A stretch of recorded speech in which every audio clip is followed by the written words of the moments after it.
Welcome to the Sharing the Heart of the Matter podcast.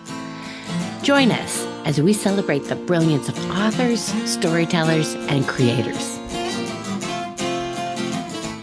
I'm Wynne Leon, and in this fascinating episode, Vicki and I are talking with author Mark Wukas. Mark has just released his debut novel, The Kiss of the Night. It's a book more than 40 years in the making. Mark tells us about how he cultivated the book that lived inside him for so long. We also get to hear about his careers as a journalist and teacher. He tells us what it was like to work a 5 p.m. to 2 a.m. shift as a city news reporter in Chicago. Vicki and I get the details of the interplay of journalists and police and the gritty feeling of the denizens of the night. Mark and Vicki talk about some of the notable Chicago landmarks featured in this story. I can attest that even for non-Chicagoans, the incredible details of place and time provide a richly textured backdrop for this gripping story. Mark turns the tables on us to find out our favorite parts of the book. The diner scenes, the difference between facts and the truth, and the coming-of-age shift that happens as we face the real world. This is a fantastic episode with a fascinating author about a riveting book. We know you'll love it. And for more great content, please check out my new podcast, How to Share. It's focused on the wisdom and research about how to share anything to the appropriate audience with the right permissions at the most opportune time.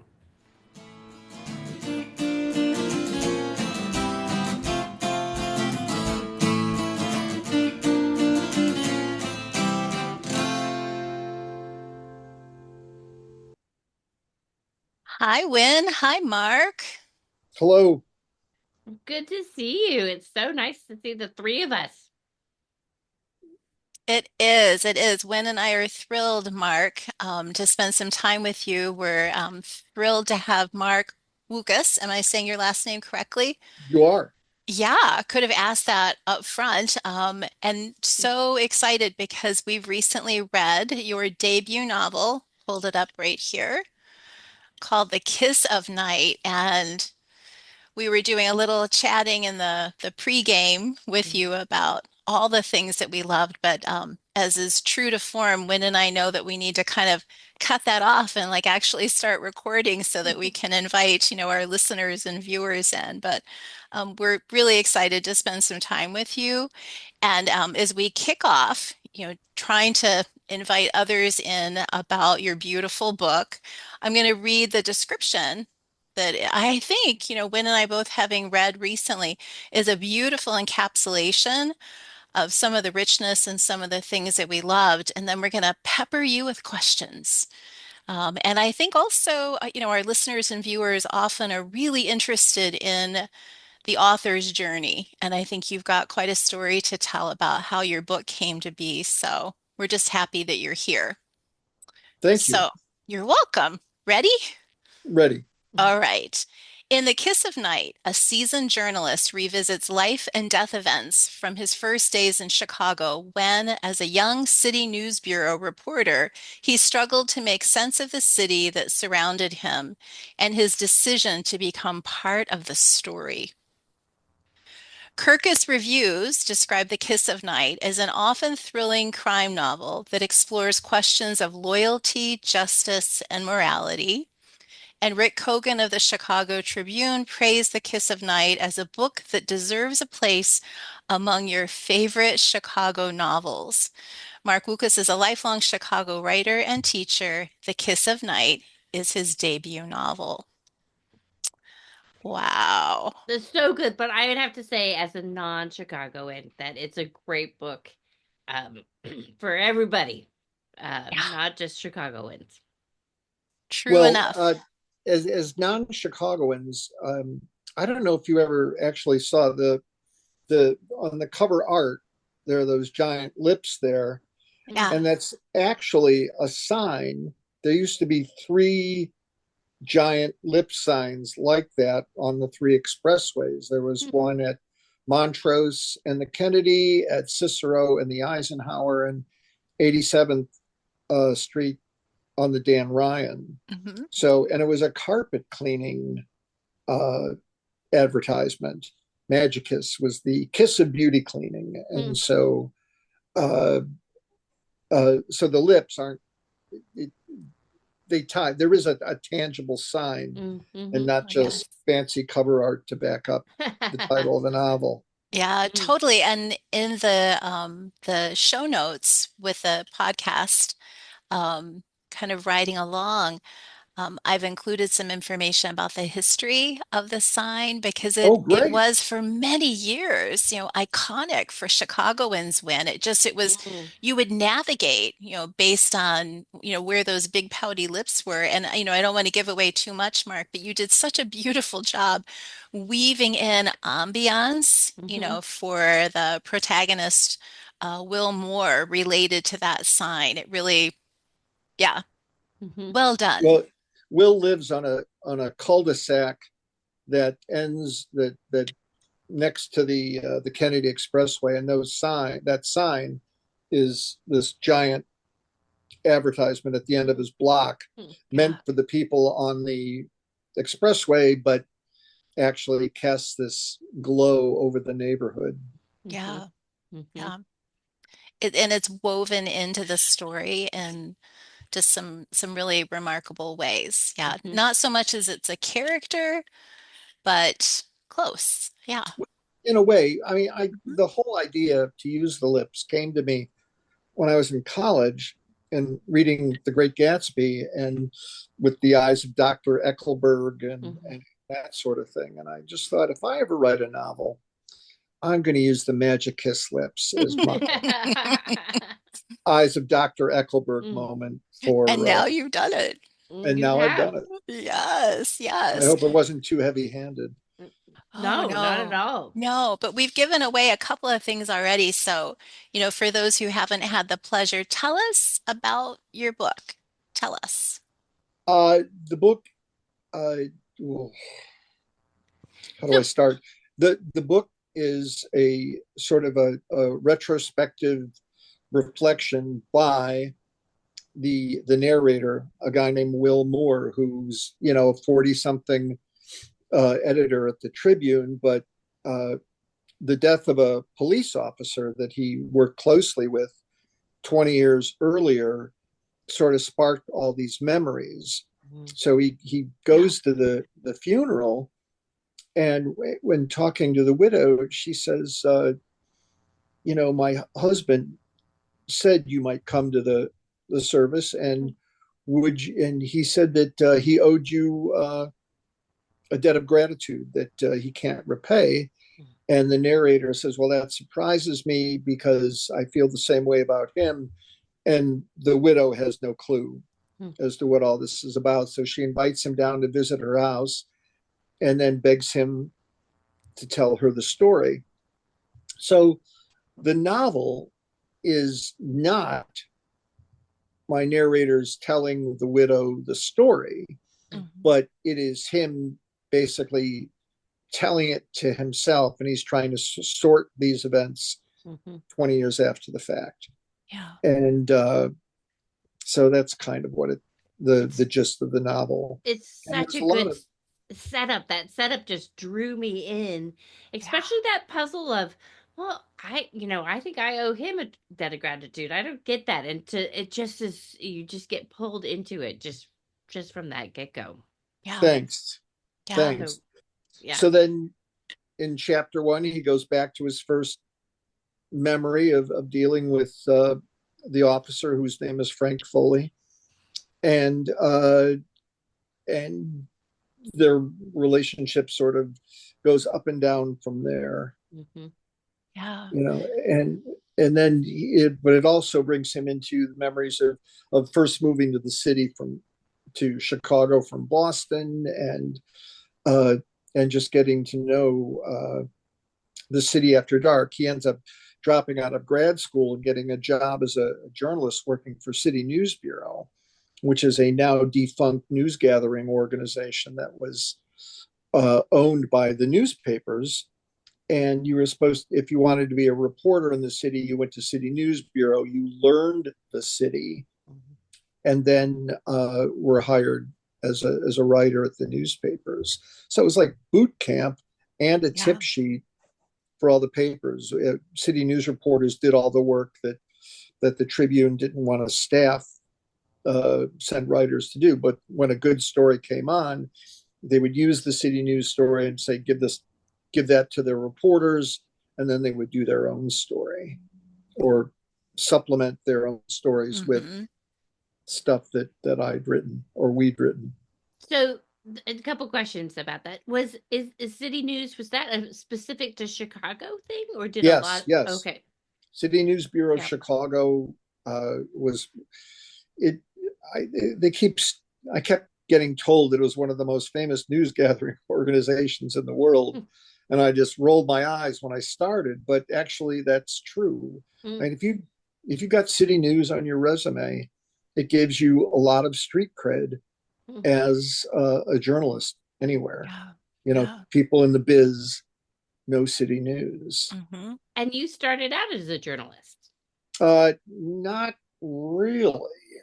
When I was in college, I went to college to be a high school history teacher, and then fell in love with literature. And then so I became a double major in history and English. My senior year, I started working for the college newspaper in Champaign, the Daily Illini, and just thought, wow, this is more fun than I can stand. And then went to grad school in English. And while I was in grad school, I worked at the paper for another year as a section editor, and then got my master's degree in English, and then taught English for 2 years at my high school alma mater on the South Side before leaving that to go pursue a career in journalism. So I started at a suburban weekly in Palos Heights, and then went to City News Bureau. I think the thing that's so engaging, for people who don't know anything about gritty nightlife, here's Will, this young man with, an Ivy education who's thrown into all the grittiness, grappling with, what he is asked to do, but also the characters that he meets, but also like the valiant soldiers, that are doing really good work, and the pride, as you were describing, kind of the food chain, right? About, doing the shitty news, the city news work, and where it went from there. It was entrancing to me because it's a world I know nothing about, and that interplay with police officers and just the theme of justice throughout. What is justice? Well, That.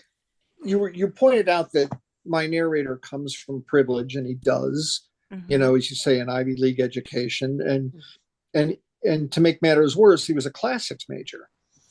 So he doesn't know anything except Greek and Latin. And so when he arrives in Chicago and decides to drop out of grad school after personal misfortune, and just ends up being a reporter through this series of accidents, he is in no way prepared for the life that he is about to start leading. And my shift at City News Bureau was 5 p.m. to 2 a.m., and which included an hour for lunch that I usually worked through. And it was just this relentless. I mean, you had a city of 3 million people. There's always something going on. And the crime wasn't bad enough. Every time a person died who was not under a doctor's care, I had to do a story. So if they would pull her body out of the river, and they would say name unknown, age unknown, address unknown, and they'd give the police district that handled it, and then say Cook County Hospital. And I'm supposed to write a story about this, other than they pulled some nameless corpse from the river.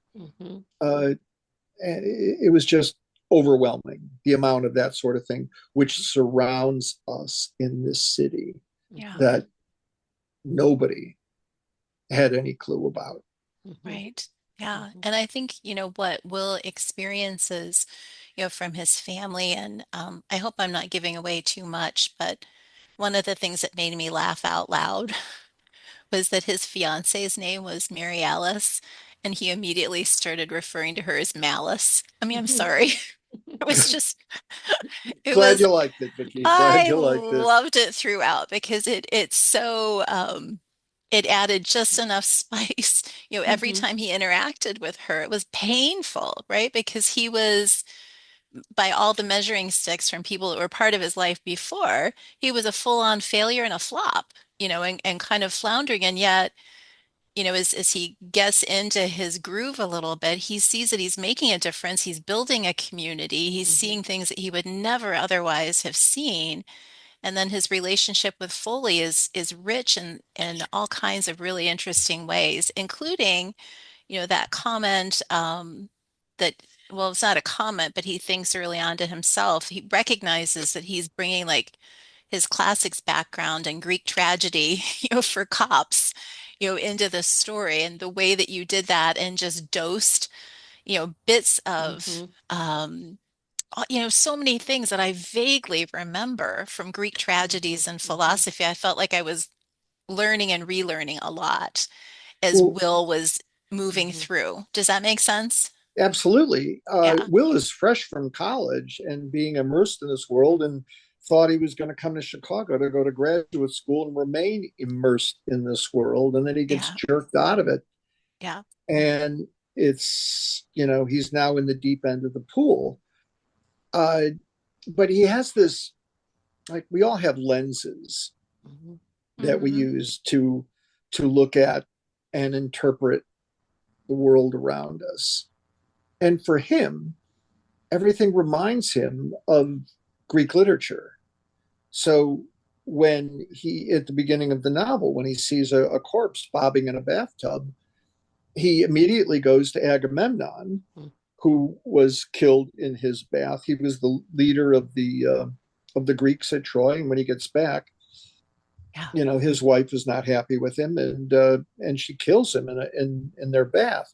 So this is how he sees the world. Everything is a reference point for from his education. Mhm. Hmm. And is this a valid way to look at the world? My novel sort of examines how do you look at the world, and Foley has his view of things, the way he looks at the world, Hmm. and even Malice, has hers.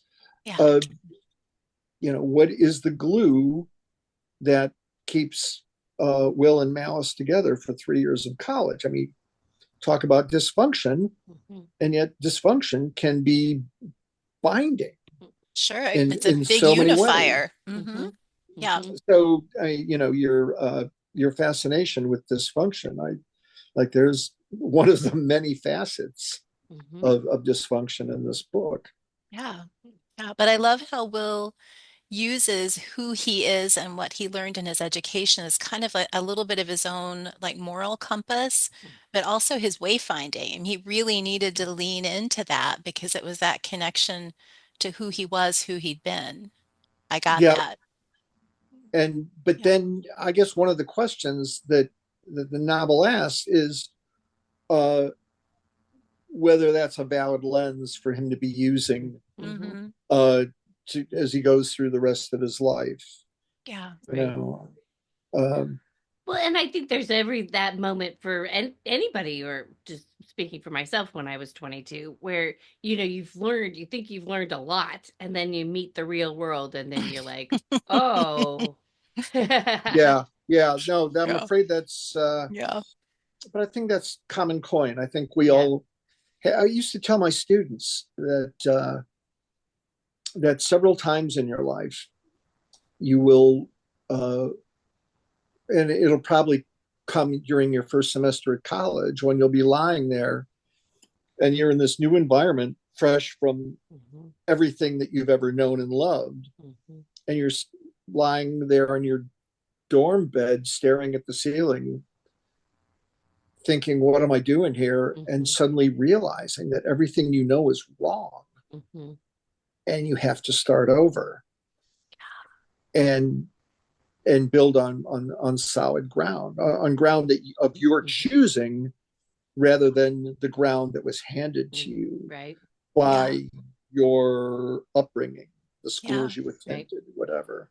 Right. So my message to the students was, don't let that freak you out too much. It's actually a good thing. Yeah. Yeah.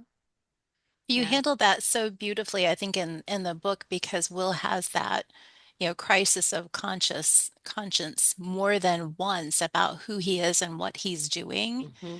Um, and the confrontations that he has to battle through with himself Mm-hmm. about who he's destined to become, and those questions I think that are raised about destiny and fate. Yeah. Who are you going to be, and when do you choose? Can you choose? Do you get swept up, or do you have oars in the water? Yeah. Um, his entire support system is now gone. So he's fending for himself, and he's like a blind man running in the forest, and just Yeah. sometimes he just glances off a tree, sometimes he runs smack into it. Yeah. And he's finding his own way. And I think everybody goes through this, Mm-hmm. and it is often painful. Yeah. Mm-hmm. So you mentioned a couple Yeah. times, your inspiration from The Great Gatsby, your career as a teacher. I mean, you've had this story in you for a long time. I Tell have, us, I have. yeah, tell us Well, about how you came to write it I over came to decades, write it. or Um, I worked for City News for 6 months Mm, from March to September in 1982, and then quit uh, to buy a backpack and a Eurail pass and to disappear for a couple of months. mhm, I Mm. just, you know, Hmm.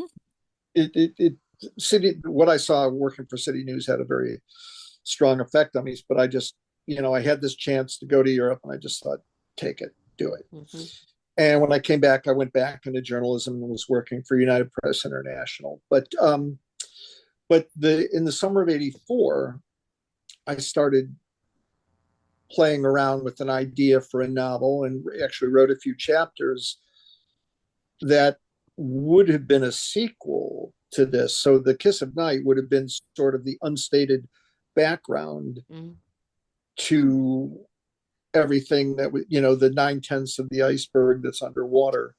mhm, Uh, that going into the novel I was writing then, and then I thought, this isn't any good. The more interesting story is how he got to the point where the second novel was going to mhm, start. So, mhm, to make a long story short, uh, I because I was working in public relations for Roosevelt University, I was able to get free tuition for classes, and I started taking writing classes. mm, And I had a great instructor there named Ivor Irwin, who managed to pull a good first chapter from me, because I'd been playing around with this thing for mhm. 15 years before I got to that class. And then here I finally got it.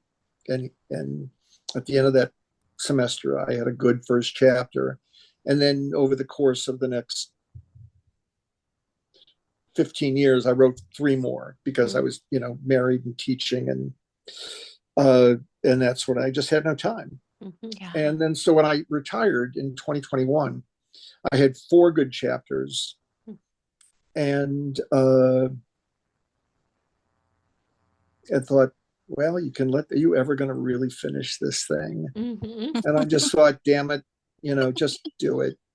So over the course of the next 3 years, um, until 2024, when I finally finished it and then submitted it to Eckhart's, uh, you know, I wrote the rest of the book, and that included, a couple stints. I had to get out of Chicago to be able to write about Chicago, if that makes Mm. sense. Mm. Yeah. Interesting. Yeah. Yeah, Yeah. Sometimes you're too, we talked about the lens you look through. Sometimes you can be too Yeah. close.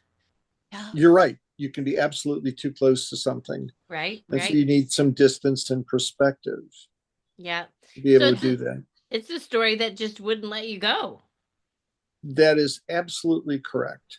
And it grew over the telling too. Like I couldn't have written this novel 25 years ago. I Hmm. mean, I just kept making notes and thinking about it, and little plot twists would come to me. And, Hmm. you know, But and Mark, even if now, you go, oh, sorry, go ahead. no, I would just, to want, so when I finally declared it finished, writers don't finish things, they only abandon them, Mm-hmm. as I'm sure you both know. And so I just thought, okay, enough. I think it's done. And now that it's been published, I still wish I could give it one more scrub. Oh, You know, yeah, no, Mm-hmm. no. But I'm curious when you left City News in 1982 and you talk about a change of venue, right? I got a backpack, your rail pass, and I'm gone. See ya yep. never, right? Yeah. Were you, was that a time when you were processing? Was that like a seed planting, couple of months where you were without maybe intending? Um, were you journaling? Were you thinking about what you had seen, experienced, how you had changed during your city I news time, or did you abandon it altogether? Writing has always been something I wanted to do, and I started keeping a diary my freshman year of college, Mm. and I've been keeping it ever since. So when you talk about was I journaling, yes, I was, Mm-hmm. but it wasn't sort of the journaling where you ask yourself a big question and then process the answer. I was just sort of recording life as I saw it around me. And Mm-hmm. like, here's what happened today, and here's what happened tonight at work. Yeah. And I went back to it and reread those uh, pages from that time at City News, and I was able to transfer a lot of that into the novel, but then and filtered through me. I mean, but Mm-hmm. the job of a writer is to take raw experience, filter it through me and who I am, and Mm-hmm. then put it on the page. Mm-hmm. Otherwise, it is just journalism. So to make it Yeah. art Mm-hmm. requires that filter, Mm-hmm. I think. I love how you give credit, back to Ivor Irwin at Yeah, Roosevelt. without Um, him, God yeah, knows. that's one of my degrees is from there, and I had a very impactful professor there. If he hadn't goosed me along, I'm pretty sure I would never have completed my education. But Mm-hmm. it's a wonderful university, and really, I'm sure that that experience also inspired you also as a teacher. Yes? Absolutely, it did. Yeah. Mm-hmm. Uh, Wow. and so when I was hating another PR job at a city university that I don't really want to name, my wife invited me to quit and go back to teaching. So I took advantage of that, and I taught at a yeshiva in Skokie for a year Hmm. for Orthodox Jewish boys on rabbi track, and then I was able to get a job at New Trier, which was a great place to teach. Yeah. So Wonderful. again, I was lucky that way. Mm-hmm. Yeah. Mm-hmm. Yeah. So Well, you talked about having a sequel to begin yeah. with. Are you going to write a sequel Well, to this? Is this a, several people who have read the book say, I can't wait for the next one. There should be a series. mm-hmm. It's like, no, no. I mean, well, both of you ladies have read it. Do you Mm-hmm. see a sequel anywhere in here? I think he just had to tell this story to himself to understand what had happened to him 20 years ago and be done with it. Yeah. Anything more would be melodrama. I think sometimes when you get feedback like that, when you've written something that really has impact on the reader, I think Mm-hmm. sometimes what the author might hear is, I want a sequel, but really if you scratch that just a little bit, they want more of you. They want Mm-hmm. more, so it might have nothing to do with Will, but I think the larger kudo there is I want Mm-hmm. more of Mark. That is a very interesting point that had and is helping. I have started a second novel, um, which has nothing to do with this one. But you're right; it is going to Hmm. be Hmm. again more Mark in it, Hmm. Yeah, uh, which for is a better or beautiful worse. compliment. Hmm. Well, It and is. I have to say there are so many like little things that maybe if and I, if you know, you know from a Chicago point of view, but early on in the book you mentioned Sunnyside, which is a street when in Chicago where I have like I don't know why over the course of my career like five people that have been colleagues in Mm, higher ed all lived on Sunnyside. mm. So when I was reading that, it just tickled me to no end that I was like, "Oh, which house?" Okay. Well, I also chose that street for that murder because for the irony, Yes, well, you so that know. was going to be my question. That there are a lot of street names that you could have chosen, lot of locales, but you did that on purpose, did you not? Yeah. I did indeed. You've Yes. sussed me out there. Yes. I loved it. I loved it. Mhm. Well, I Thanks. think we also want to know, so people are clamoring for more. What's the thing that surprised you most about all of this? Ooh, And do you I'm by all surprised of that this? people like it. You Yeah. know that people liked it as much as they did Yeah. because you get so into your own head Hmm. when you're Yeah. writing these things and you're liking it, but then what if the rest of the public Hmm. doesn't? Yeah. And Yeah. so now it's in the I've done the best I can, Hmm. and it is now in the court of public opinion or reader opinion, and the response has been more positive than I dared hoped. Mm. So I'm flattered by their regard, but again, it's mostly friends who have been reading it. So the fact that we are not acquainted Hmm. very well, and the fact that you both liked it, I is utterly reassuring Yeah. that I may Yeah. have actually written a good book. Oh, no question. That for sure. Yeah. Absolutely. No question. And we know, I mean, it's exclusively available, and we'll provide all of the information about how to get to Eckhart's Press. It's a beautiful, boutique publishing house. We want to support independent publishers here in Hmm. Chicago, so we'll provide all of that information as well. And a good book is a good book. Hmm. Well, Yeah. thanks, Vicki. Right. I appreciate that so much. It's a great. Um, Yeah. Yeah. but did you? Let me just turn this on you now. Did you learn Sure. anything from it? Sure. Yeah, give me a category because I was Yeah. joking with you before. I'll show these are like some of the notes about things that I loved, and my copy of the book has got. I mean, maybe the author doesn't want to see that Vicky marked No, it no, up no, all no. over the place, but I Yeah. credit your high school and college English teachers for Hmm. teaching you the art of annotation.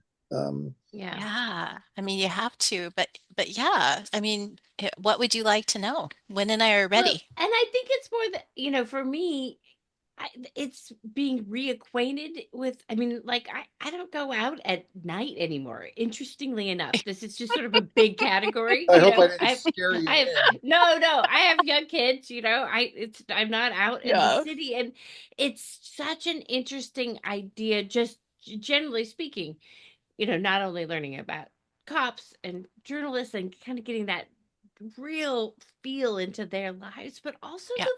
the lives of our cities that, Hmm. I've only known in a partial sense. It just gave me such a sense of community and Hmm. some of our bigger problems. Yeah. It's really another world Hmm. at night out there. And Hmm. Hmm. I confess that I'm addicted to police procedurals, Hmm. like The Wire.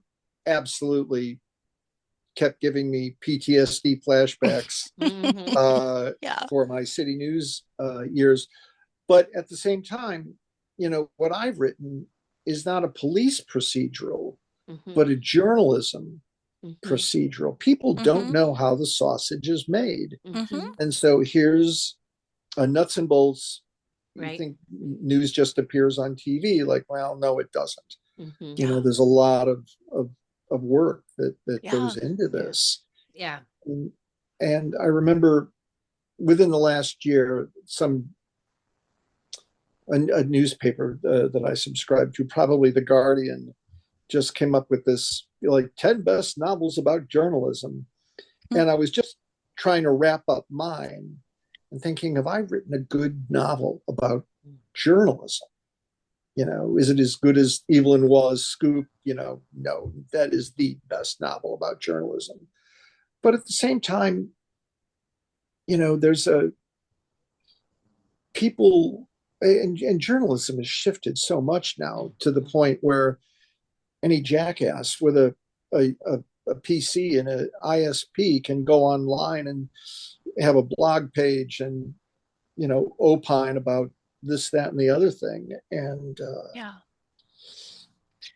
that he's not a journalist. He's just Right. some guy with an opinion. Right. Right. But I think one of the things that I really appreciated, and it is kind of a Chicago reference, but when I doubt that this would have like landed for you necessarily, but when Mark wrote about like Walter, and Oh, I Bill, was making fun of Bill Curtis and Walter Jacobson, they who were were, the I mean, they kings of were the the airwaves. trusted. Yes, they were the trusted ones. But when you wrote about kind of, at a crime scene, the jockeying for position, and the camera hogs and, who was really doing the work and who'd, been grinding it out, getting it done versus the people that were on camera with, bright lights, big city, for a little sound bite.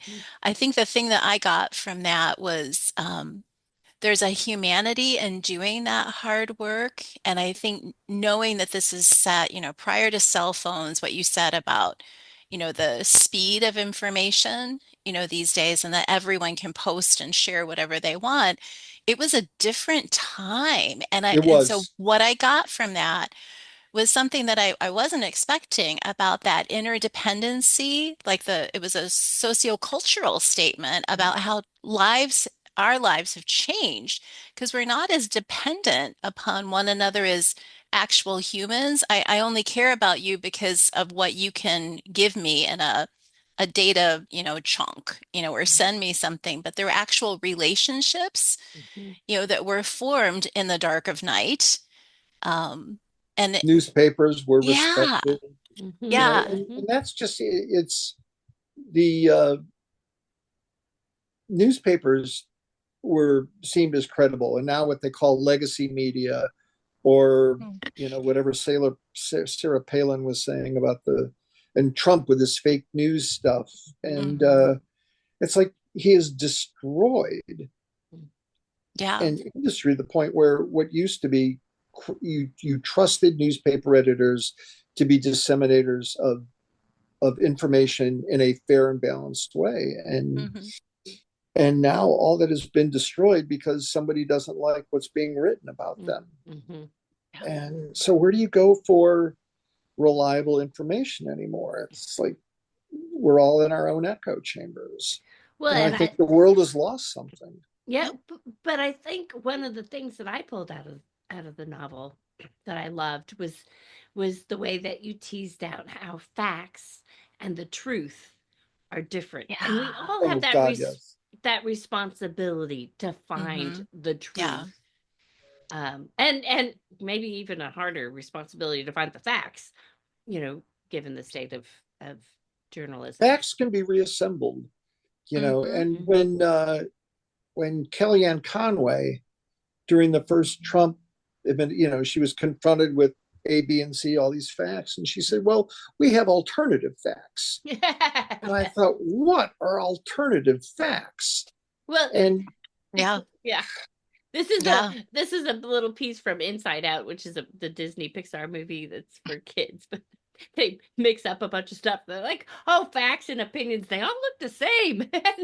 they do. They Yeah. do. yeah, And most people aren't well Mhm. educated enough to, you know, Hemingway said that to be a good writer, you need a good shit detector. Mhm. And I don't think, and I used to tell my students so, I said, you need to develop shit detectors. yeah, Mhm.